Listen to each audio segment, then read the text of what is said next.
సూటిగా అడిగిన నేను.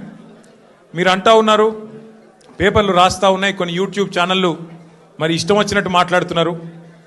కొంతమంది చాలా నా మాట అనడానికి నాకే సిగ్గుంది.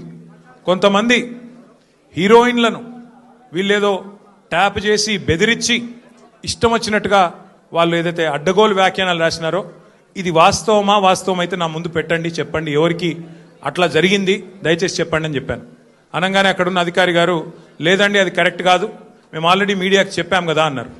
నేను అన్నది ఏంటంటే అయ్యా మరి మీరు కరెక్ట్ కాదు అని మీరు చెప్పిందేమో ఎక్కడో ఇంతంత వస్తుంది, మరి ఇష్టం వచ్చినట్టు మీరు ఇన్ని రోజులు నడిపిన కథనాలకు ఎవరు బాధ్యులు? మా కుటుంబాలకు మాకు కలిగిన క్షోభకు మా వ్యక్తిత్వ హననానికి ఎవరు బాధ్యులు? ఈ లీకులు మీరు నిరోధించలేరని అడిగిన. ముందుగా మీడియాకు నేను ఒక అపీల్ చేస్తా ఉన్నా, దయచేసి ఈ ప్రభుత్వం లీకు వీరుల ప్రభుత్వం, వీళ్ళు కేవలం లీకుల మీద ఆధారపడి నడిచే ప్రభుత్వం. ఈ ప్రభుత్వం ఇచ్చే అడ్డగోలు లీకులను దయచేసి మీడియా కూడా మీరు ఇష్టానుసారంగా ప్రచురించకండి. దానిలో వాస్తవం ఎంత అవాస్తవం ఎంత ఒకసారి దయచేసి చెక్ చేసుకోండి అని చెప్పి నా ప్రార్థన. మొన్న హరీష్ రావు గారు పోయి రాగానే నేను ఆశ్చర్యపోయాను. వాళ్ళు ఇష్టం ఉన్న కథనాలు.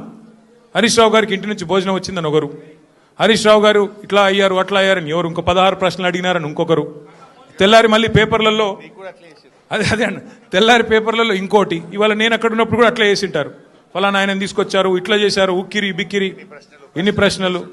అంటే ఇది దయచేసి బాధ్యత గల మీడియా సంస్థలతో నా ప్రార్థన. 2 ఏళ్ళు అయిపోయింది, ఈ కాలక్షేపం జరగాల్సినంత జరిగింది, ప్రజలకు కూడా మీరు అందించాల్సినంత వినోదం అందించినారు. కానీ ఇకనైనా దయచేసి 1-2 సార్లు, ఎందుకంటే మాకు కూడా కుటుంబాలు ఉన్నాయి, మాకు కూడా అభిమానులు ఉన్నారు, మాకు కూడా కార్యకర్తలు ఉన్నారు, మాకు కూడా నియోజకవర్గాలు ఉన్నాయి, మాకు ఓట్లేసిన ప్రజలు ఉన్నారు, వాళ్ళు బాధపడతారు. ఇష్టం వచ్చినట్టు మీరు ఇట్లా వండి వార్చవద్దని చెప్పి నంబర్ 1. రెండవది